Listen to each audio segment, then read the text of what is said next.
Segundo Reis, capítulo de número 6.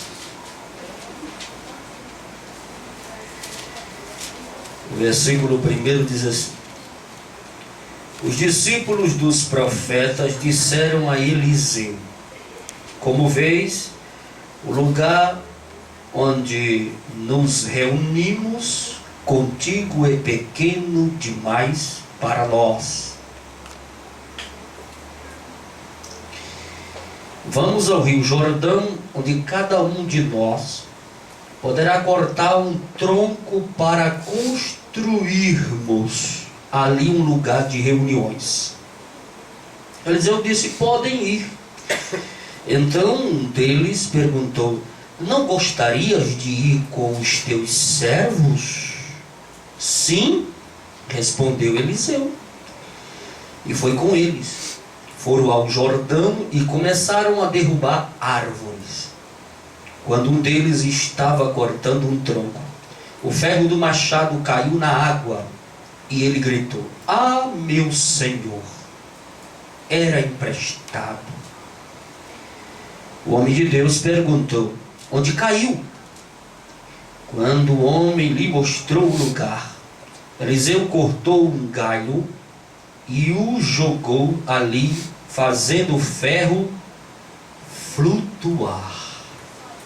E disse: pegue-o.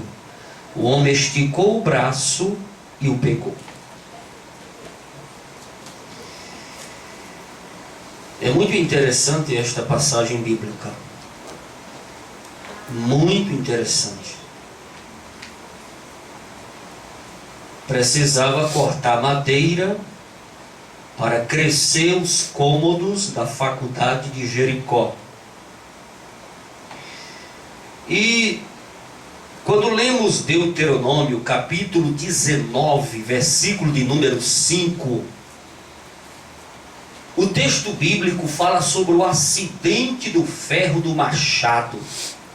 Moisés, falando das cidades de refúgio, ele disse: quando estiveres na floresta, cortando madeira, árvores para construir, e o ferro do machado escapar e matar uma pessoa, essa pessoa poderá adentrar a cidade de refúgio, porque foi um acidente.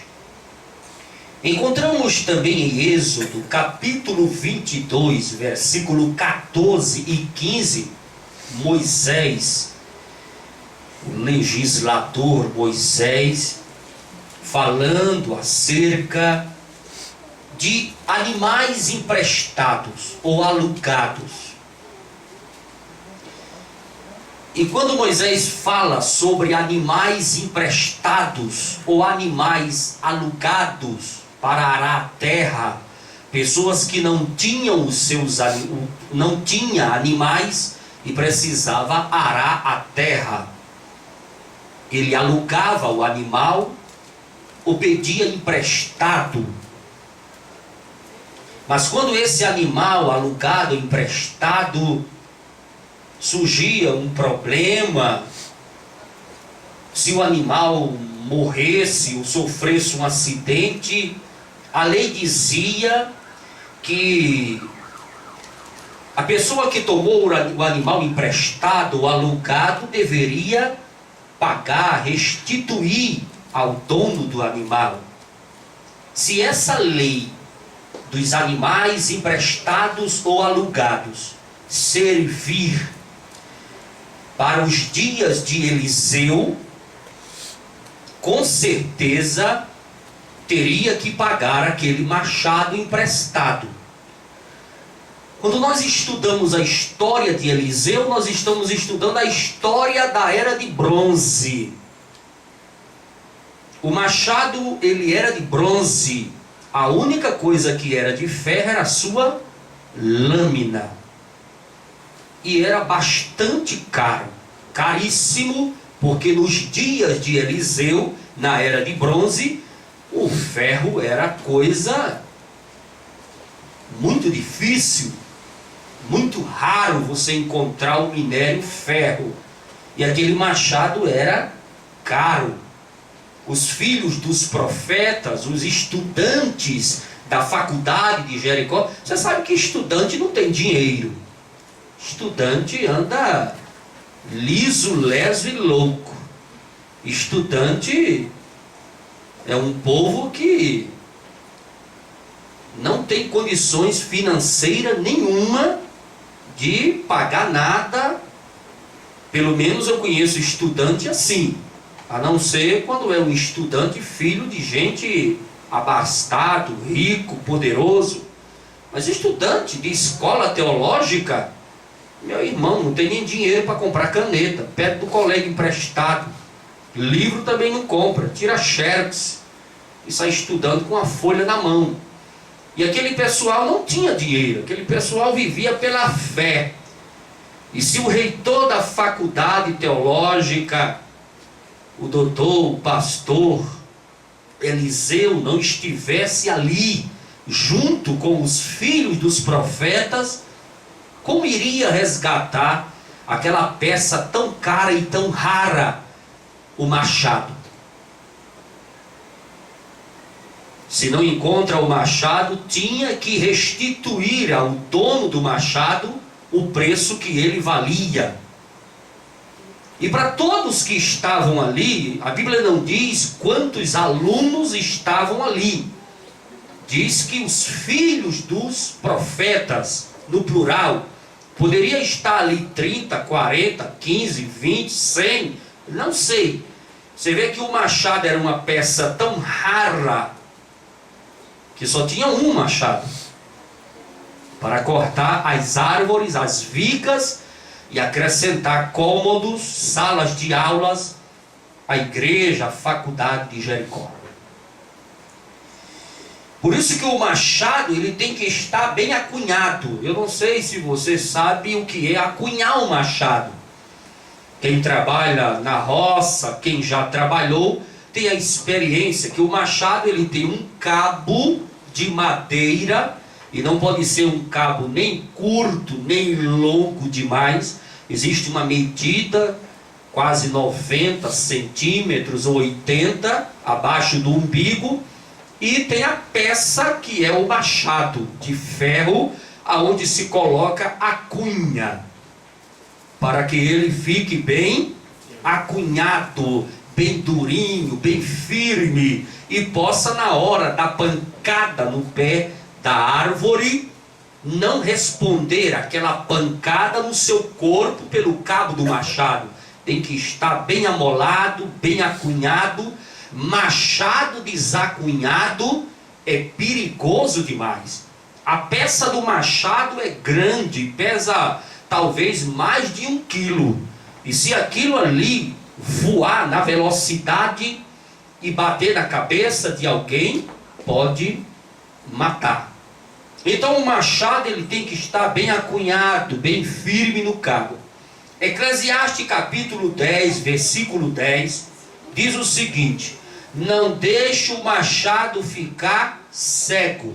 Não é que o machado sofre da vista, é que o machado, quando ele não está amolado, ele fica cego. Cego, a lâmina não corta. Cego, você trabalha o dia todo e não tem rendimento nenhum. Então não deixe o machado ficar cego.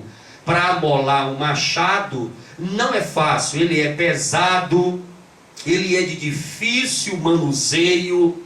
Você tem que amolar numa pedra de mó, você tem que amolar, na maioria das vezes, ajoelhado ou sentado no chão, colocando água e passando a lâmina.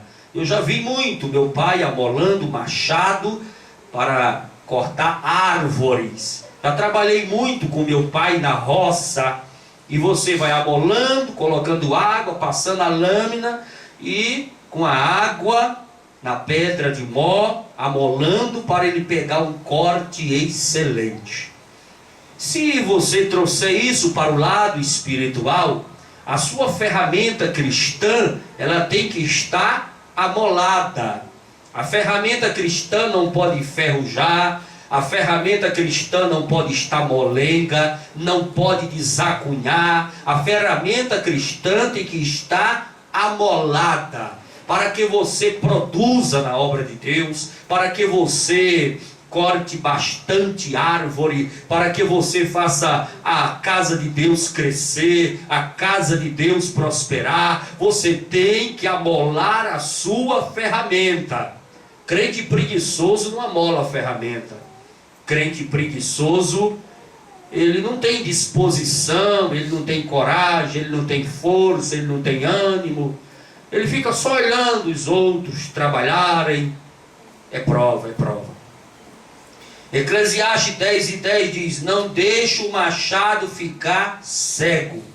Machado cego é preciso de mais força. Use a ferramenta de Deus com sabedoria, com inteligência.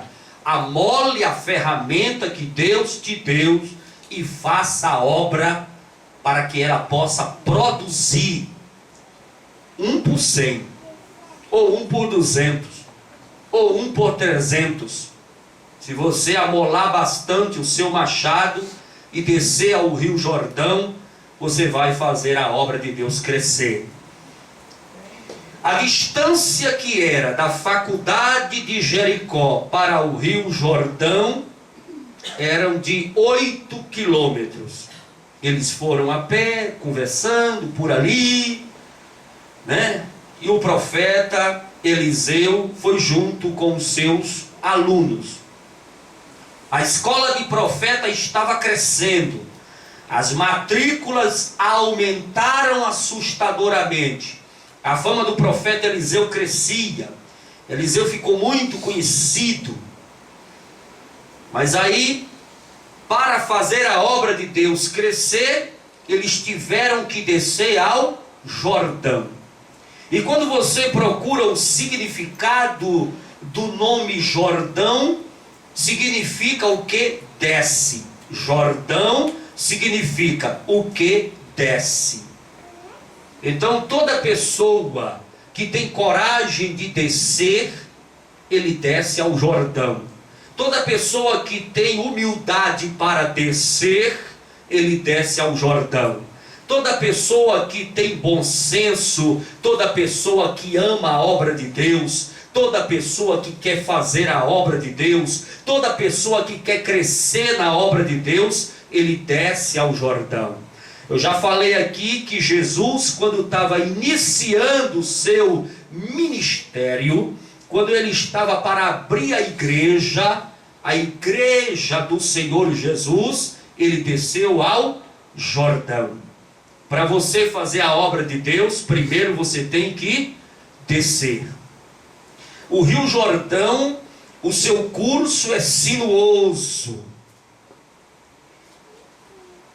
E o Rio Jordão, ele não tem uma via de riqueza comercial. O Rio Jordão, alguns lugares a profundidade da água dá 2 metros, outros lugares dá 4 metros. Né? E o Rio Jordão, ele deságua, ele envia toda a sua água para o Mar Morto. Ele não é famoso como o Rio Nilo, mas ele é um rio conhecido pelas suas histórias, pelos fatos bíblicos, pelos milagres. Ele tem um curso de 260 quilômetros, a sua água é barrenta, tem muita lama. As suas águas nunca foram usadas para irrigação. É o único rio abaixo do nível do mar. É um rio que nunca fizeram nenhuma construção de casas, de palácio nas suas ribanceiras próximo dele, porque ele é um rio cheio de lama, ele é um rio de água barrenta, ele é um rio que transborda com facilidade. Quando a pessoa desce ao Jordão, ela desce verdadeiramente para se humilhar e para fazer a obra. Quando a fama encontrar a vida do crente, é muito bom que ele desça ao Jordão. Quando o povo te aplaudir, é bom que você desça ao Jordão. Quando a tua igreja crescer, não esqueça de você descer ao Jordão. Quando os holofotes desta vida, né? Os holofotes do mundo, os holofotes da fama te acharem, não esqueça de descer ao Jordão.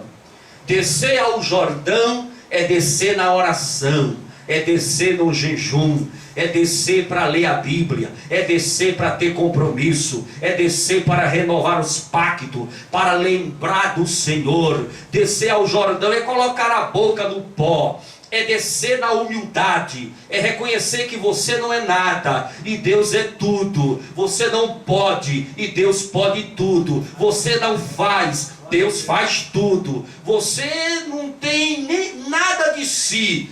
Tudo que está em você é emprestado, é do Senhor. Por isso, cuide da ferramenta, amole a ferramenta, guarde a ferramenta, use a ferramenta, porque o Senhor, Ele é o dono da ferramenta. Ela não é tua, ela é emprestada, e quando a ferramenta é emprestada, nós temos que ter cuidado dobrado. Quando a ferramenta é emprestada, nós temos que ter um cuidado dobrado. O Jordão foi palco de grandes eventos. A escolha de Ló, as campinas do Jordão. Abraão disse: olha, nós somos crentes, não precisamos brigar, não estamos aqui para bater boca, não estamos aqui para confusões e conflitos. Olha, meu sobrinho, você já está bastante rico, você já tem os seus pastores, os seus rebanhos.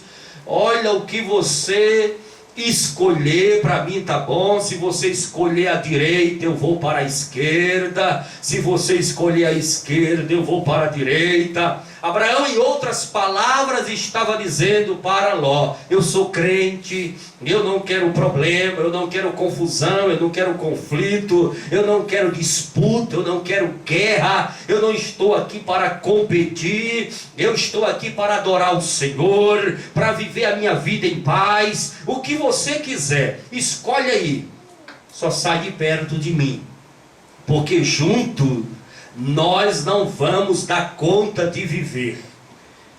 Isso acontece muito nos dias atuais, né?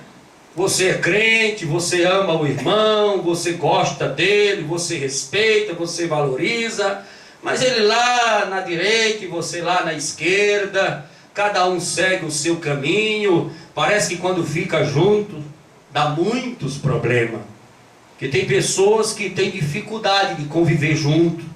Ela dá muita opinião, ela acha demais, ela quer ser o centro das atenções, ela quer ser dono da sabedoria, ela parece que retém todos os conhecimentos teológicos da face da terra, é o doutor em divindade, só ele está certo, só ela está certo, e com gente assim é difícil conviver, é difícil. Então é melhor você seguir a direita e eu sigo a esquerda. Somos irmãos, mas não precisamos brigar nem bater boca. E Ló, com aqueles olhos carnais, nunca olhe pela carne, olhe pelo espírito. Às vezes você casa com uma mulher feia pra caramba, cozinha que é uma benção. Cheguei em casa, tá tudo limpinho, lavadinho, arrumadinho, bonitinho, cheirosinho. Aí eu acabo a casa com uma missa, só a graça. É boró em cima da pia. É a casa fedendo a insosso. É o banheiro mais sujo do que banheiro de rodoviária. A minha mãe sempre dizia: meu filho, gaiola bonita não dá comer a canária. Vamos deixar isso para lá. E logo aqueles olhos carnais, isso eu quero aquelas campinas, árvores grandes, sombras grandes, muita água, muito capim verde, muitas flores do campo, lírios do campo, coisa mais linda. Ele disse: ali eu estou feito. Eita, ali eu vou, os meus animais vão triplicar o rebanho.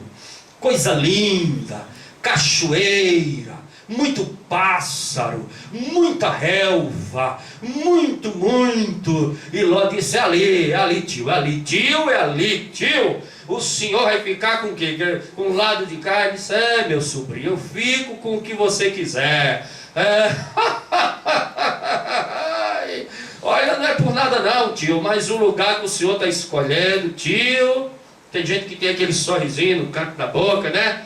Titio, eu não estou vendo nada que preste, só tem areia, só tem deserto, só tem galho seco, mato seco, água não tem, é pedra, rocha. Como é que o senhor vai viver ali? Não importa, meu sobrinho, eu dependo de Deus.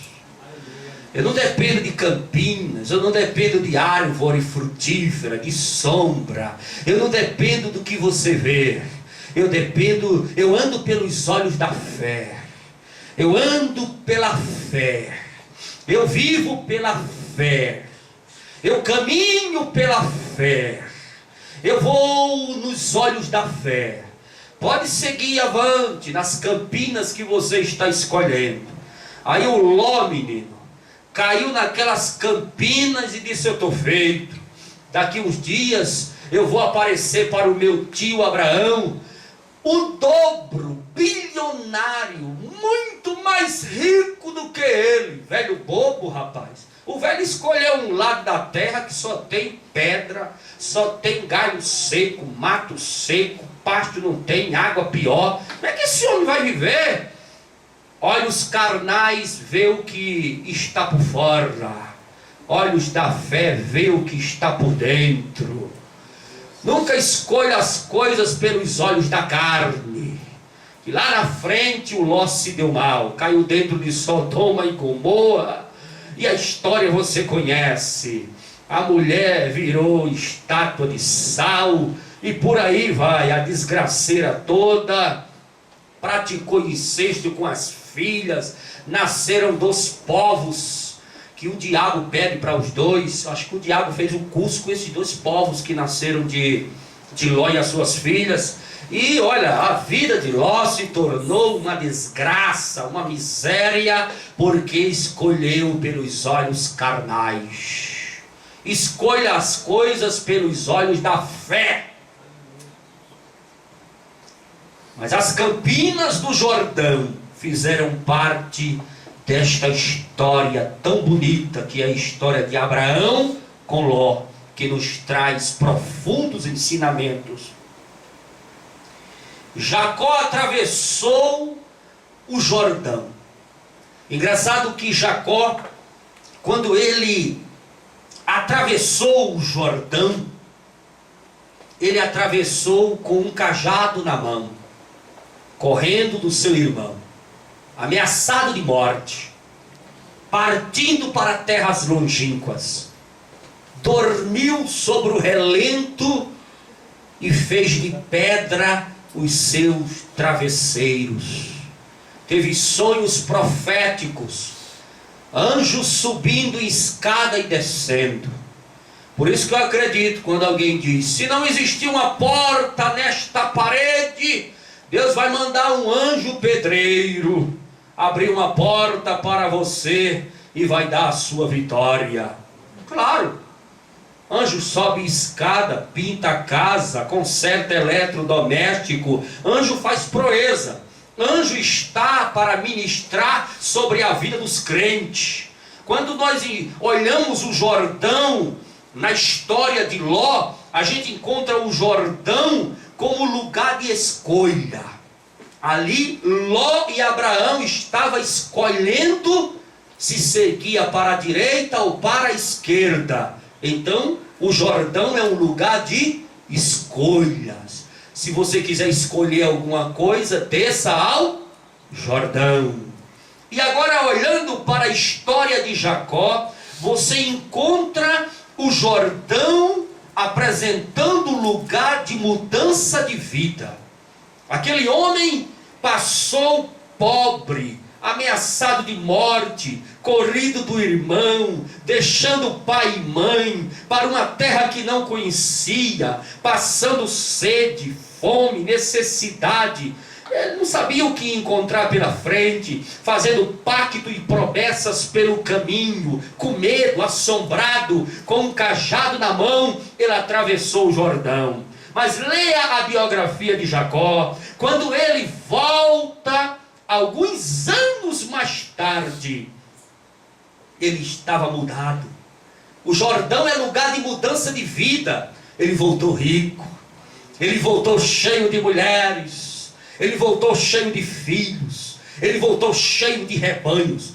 Tanto rebanho que ele tinha, que ele disse, divide aqui em dois. Bota rebanho para lá, bota rebanho para cá. Era vaca, era cabra, era camelo, era muito gado miúdo, a Bíblia chama gado grande. Era muito leite, era muita carne, estava rico, podre de rico. E ele atravessa o Jordão riquíssimo, mais rico do que o seu irmão. Ou seja, alguns anos atrás ele atravessou o Jordão com um cajado na mão. Depois ele volta atravessando o Jordão, empresário de queijo, empresário de leite, empresário de couro de animais, empresário criador, forte, poderoso, fazendeiro, rico, muito rico. Então o Jordão também é um lugar de mudança de vida. Quer mudar de vida? Quer mudar a história da sua vida? Quer crescer no ministério? Quer crescer na casa de Deus? Quer mudar a sua vida? Desça ao Jordão. Desça ao Jordão, meu filho. Lá tu vai encontrar lama, lá tu vai encontrar água barrenta, e é para beber dele, é para beber dela, da água barrenta, para essa altivez ser quebrada, esse nariz empinado ser quebrado, esse orgulho ser jogado na lama. Desce lá no Jordão, desce no Jordão, desce no Jordão. Lá só tem mosquito, a lama fede, animais peçonhentos. Desce no Jordão, desce lá, porque você descendo no Jordão e tendo humildade, você vai mudar a história da sua vida. Gideão atravessou com os 300. Diga comigo, Jordão é um lugar de peneirar, de retirar da nossa vida as falsas amizades. Foi no Jordão aonde Gideão escolheu e viu que só era mesmo os 300. Foi lá no Jordão aonde os falsos volta, frouxo volta, medroso volta, desobediente cai fora. Nós vamos guerrear apenas com 300. Não importa números, o que importa é a qualidade. Não importa a quantidade, o que importa é a qualidade do teu rebanho, a qualidade das tuas ovelhas.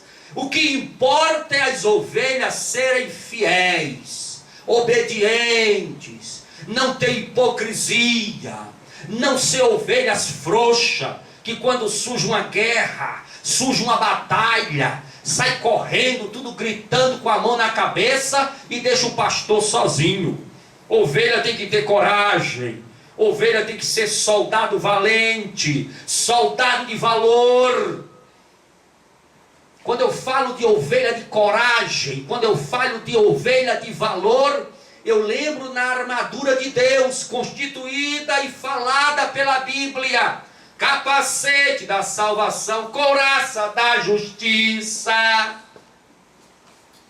E a couraça da justiça, ela O Senhor Jesus acredita tanto no soldado chamado crente, que a couraça da justiça, ela só veste o guerreiro pela frente, atrás não tem nada, porque Jesus sabe que você é uma ovelha de coragem, é um soldado de coragem, e jamais você vai dar meia volta e correr, porque se você der meia volta e correr, a armadura não está protegendo por trás e você morre.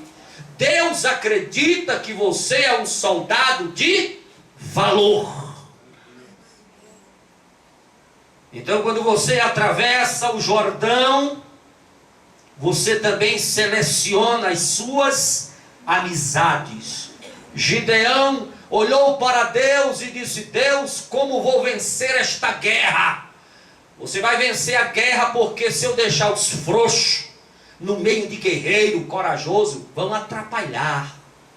Você sabe que se dois irmãos for resolver um problema, um for guerreiro de sangue e o outro for frouxo, atrapalha.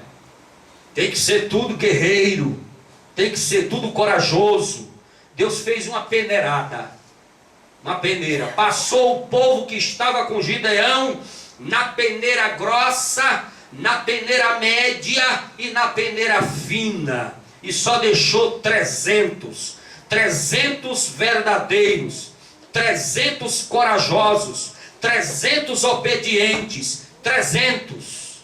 Não adianta a quantidade, o que vale é a qualidade na vida da ovelha, do crente, daquele que serve a Deus. O Jordão também é lugar de selecionar as pessoas.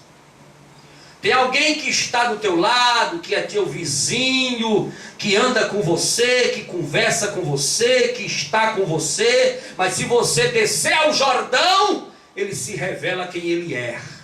Às vezes a pessoa que está do teu lado, às vezes a pessoa que convive contigo, ela usa uma máscara. Ela não é aquela pessoa que ela se apresenta. Ela está apenas fazendo um papel de ator ou de atriz. É apenas um teatro. Mas quando você desce ao Jordão,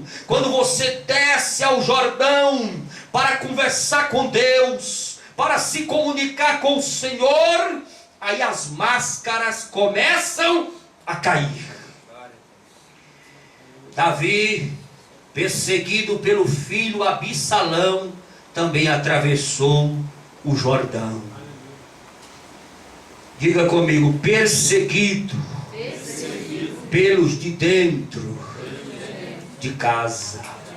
É a perseguição que mais dói, é a perseguição que mais sangra, é a perseguição mais pesada, é a perseguição de dentro de casa. Você ser perseguido lá fora é uma coisa, agora você ser perseguido dentro de casa é outra totalmente diferente. Então, Absalão, filho querido, filho amado, a Bíblia diz que Absalão não tinha defeito. A Bíblia diz que o cabelo de Absalão, quando era cortado, ele era vendido. Ele era perfeito da cabeça aos pés. Ele era uma perfeição. Ele era uma obra-prima.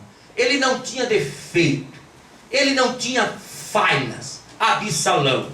Mas ele fez uma guerra civil querendo usurpar o trono do pai. Ele ficava na porta do palácio apenas dizendo: já que o rei não resolveu o seu problema, se eu fosse o rei Davi, eu resolveria. Oh, que pena!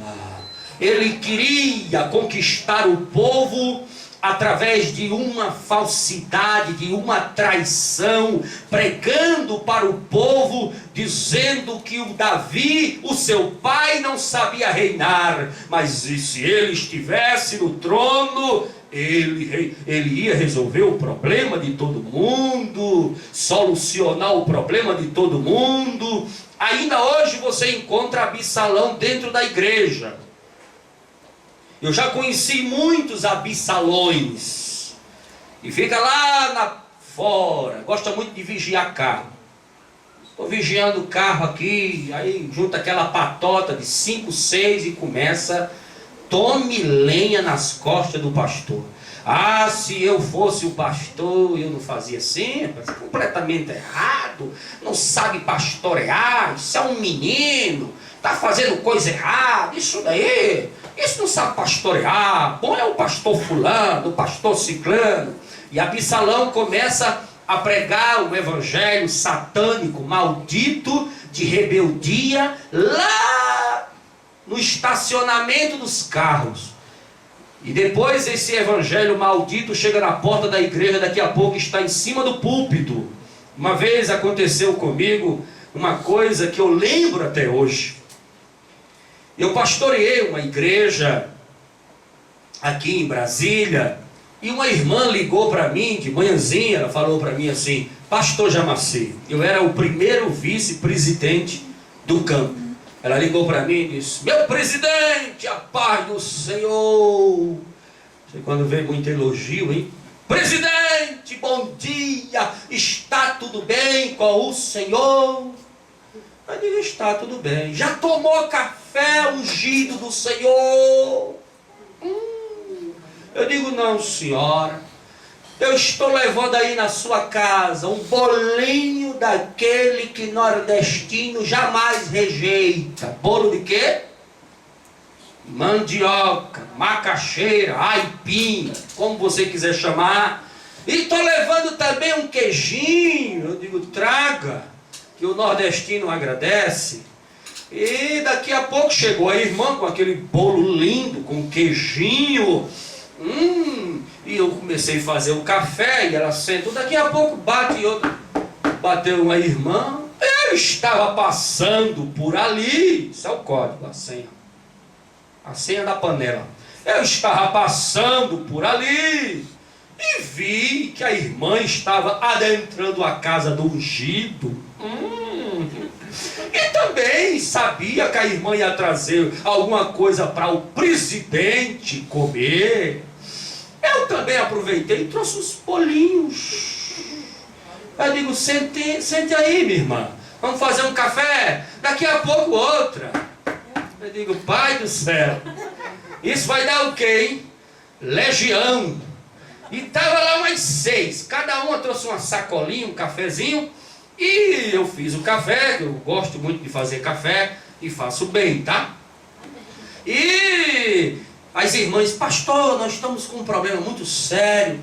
Eu tive um sonho e esse sonho está me incomodando, me entristecendo muito. Eu vi que o pastor que está presidindo o campo não era mais.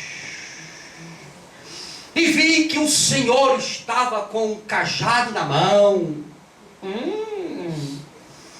E tudo indica que esse sonho quer dizer o quê, pastor? O presidente não estava mais e o senhor estava com cajado. Não quer dizer o quê? Eu digo: eu não sei. Eu digo: irmão, a senhora dá licença que eu vou ao banheiro. Cheguei no banheiro lá, peguei o celular. Alô, meu pastor presidente, Pai do Senhor, bom dia. Venha tomar café aqui conosco. Posso não? Eu digo: venha, urgente, é necessário. E as irmãs emocionadas com aquele banquete e assolaram o pau do presidente. Quando deu 10 minutos, elas confiantes que era outra do grupo. Eu não sei se aquilo ali era uma caixa, uma chaleira, uma frigideira, um caldeirão ou um tacho. Chegou outra do grupo. Quando abriram a porta, era o presidente. Quando a gente trabalha na obra de Deus, nós temos que trabalhar, irmão, com sinceridade. Nós temos que trabalhar com transparência.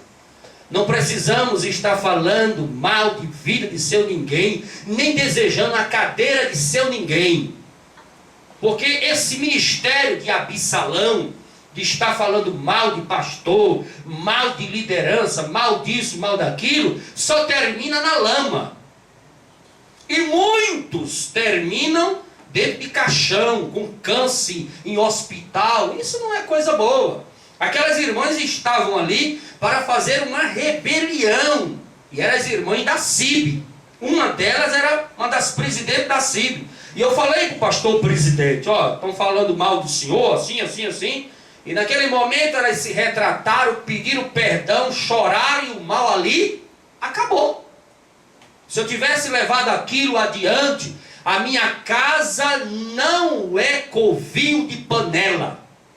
A minha casa é uma casa de crente, uma casa onde se ora, aonde não se fala dos meus irmãos, aonde se respeita a igreja e se respeita a liderança do Senhor.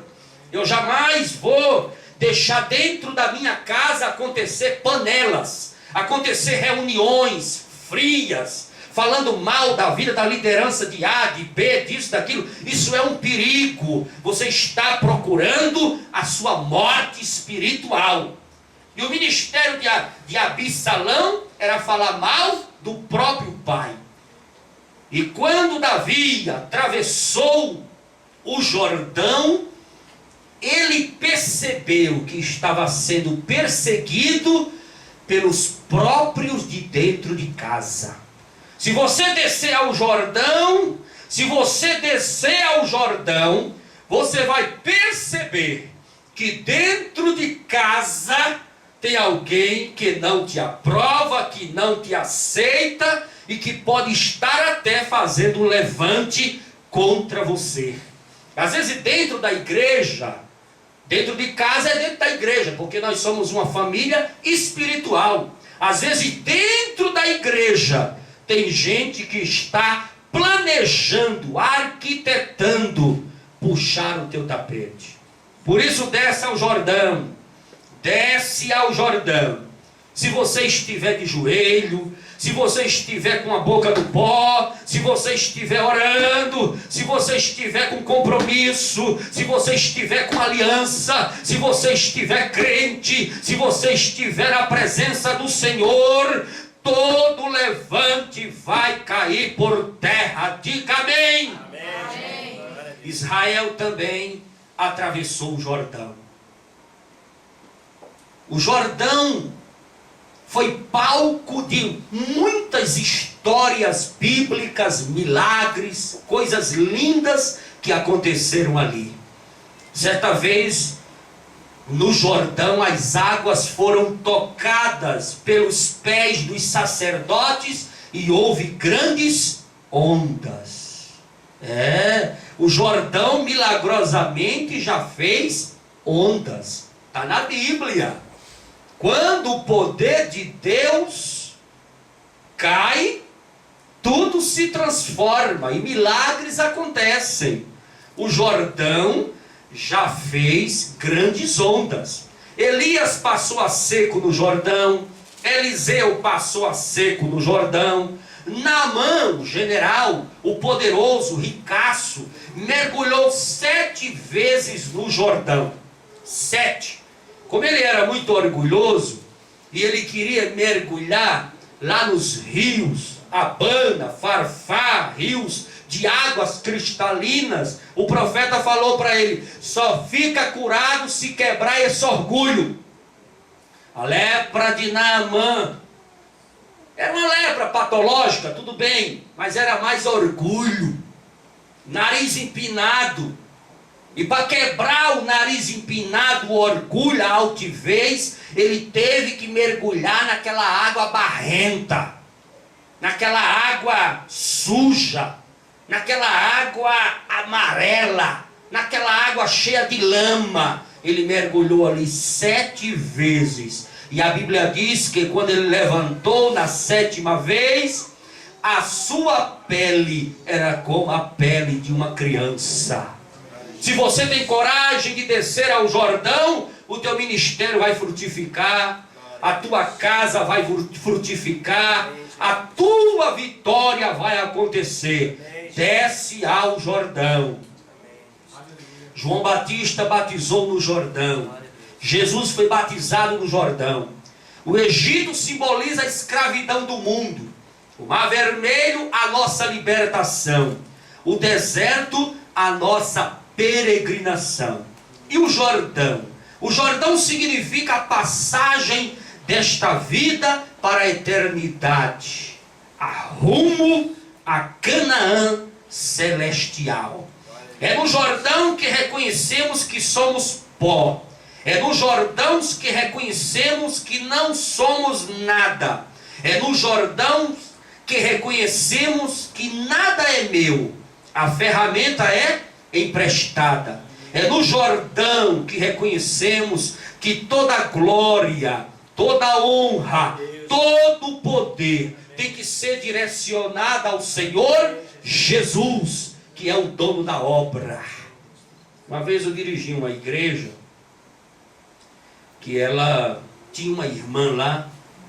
Toda vez que ela se referia à igreja, ela dizia: a minha igreja, é minha. Pastor, essa igreja aqui, o senhor, é minha igreja. Uma vez eu falei para ela, eu digo: irmã, não use esse termo, minha igreja, porque quem morreu na cruz por ela foi Jesus.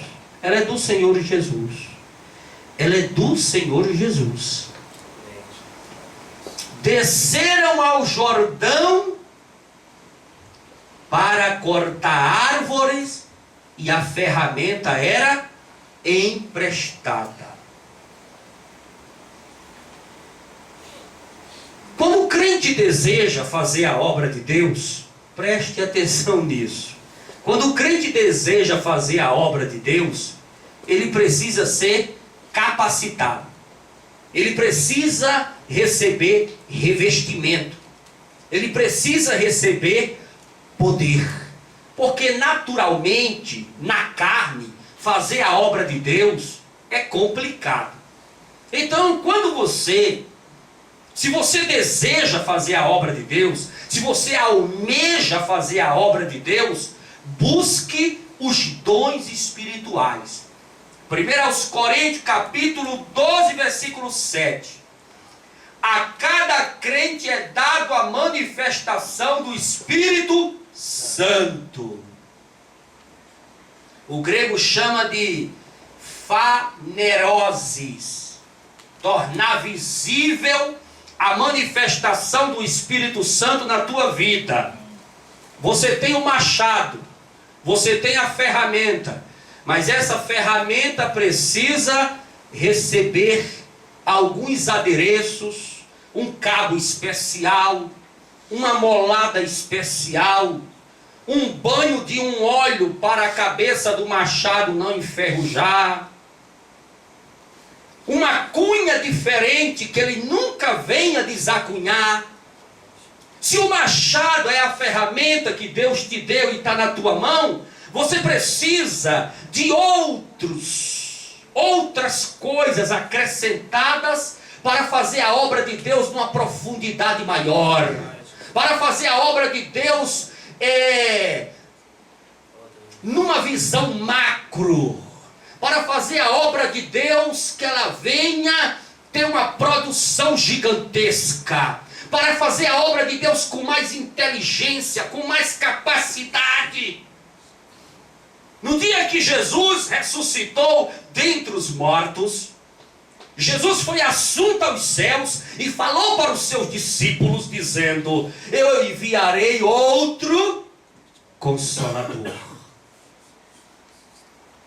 E parece que eu estou vendo, no capítulo 2 de Atos dos Apóstolos, foi a inauguração da igreja primitiva, quando foram receber o Espírito Santo de Deus, chegando no aeroporto, de malas.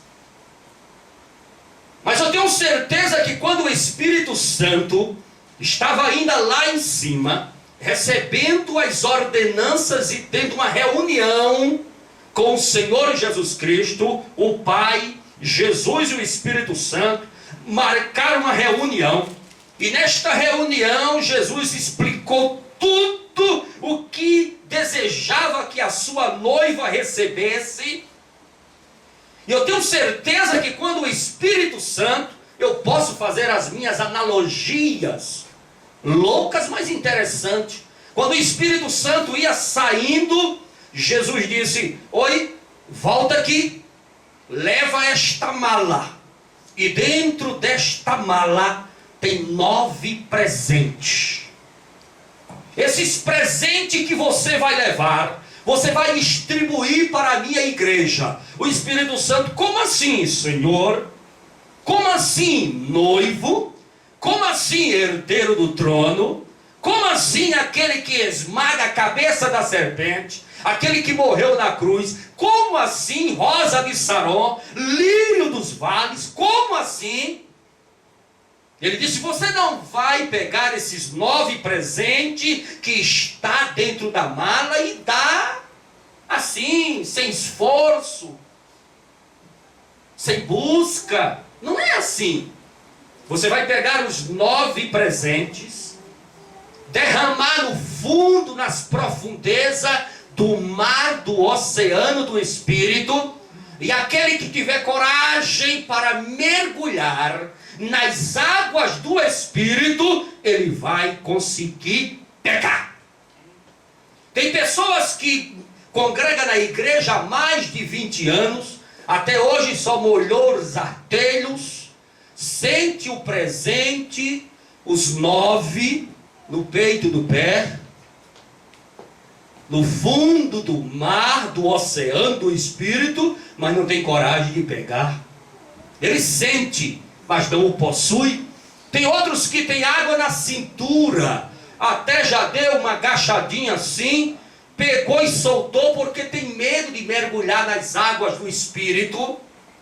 Mas o crente que tem coragem, o crente que tem desejo, o crente que mergulha nas profundezas do mar do Espírito, ele encontra esses presentes, ele toma posse. O nome deles são a palavra de sabedoria, a palavra de conhecimento, o dom da fé, não é a fé salvadora, dons de curar, está no plural, poder para operar milagres, que é o dom de maravilhas, o de profecia, discernimento de espírito, variedade de línguas, interpretação de línguas. Se você tiver coragem de mergulhar no mar do Espírito, nas profundezas, mergulhar na oração, mergulhar no jejum, mergulhar na leitura da palavra, mergulhar no compromisso, na aliança, no pacto, mergulhar lá na profundeza do mar do Espírito, você vai encontrar os 9 presentes que o Espírito Santo jogou nas profundezas do mar do Espírito, para a igreja ser beneficiada e capacitar cada um com coisas ricas, espirituais, gloriosas, ocultas, profundas, misteriosas. Só é você ter coragem de mergulhar. Quando eu fui batizado no Espírito Santo, o meu pastor falou para mim: você fala uma língua muito bonita, mas você precisa ser poliglota no Espírito Santo. E aquilo ficou na minha cabeça. Eu digo: poliglota? Como é que é isso? Ele disse: existe um dom chamado variedade de línguas. Você pode falar essa e outras e outras e outras e outras. E eu comecei a mergulhar. Eu orava toda semana, jejuava toda semana, eu chorava, eu gemia, e Jesus me deu. Jesus colocou sobre mim. Hoje eu me considero um poliglota do Espírito Santo. Eu falo línguas em variedade diferente. Mergulhe, irmão, mergulhe. O mar do Espírito presente está lá, distribuído de graça, mas é profundo, é profundo. Quem trabalha, quem tem coragem, quem tem força, quem tem desejo de orar, desejo de jejuar e buscar a presença de Deus, ele consegue esses presentes valiosos que veio na mala do Espírito Santo, foi jogado nas profundezas do mar, mas só consegue aquele que luta, guerreia e se esforça. Você acha que o presente vai chegar na sua mão, tá? Isso aqui é dom de variedade de línguas. Quer outro? Não. Quer? Dons de curar. Ah, meu filho, fosse assim era bom demais. Tudo é com sacrifício. Tudo é com luta.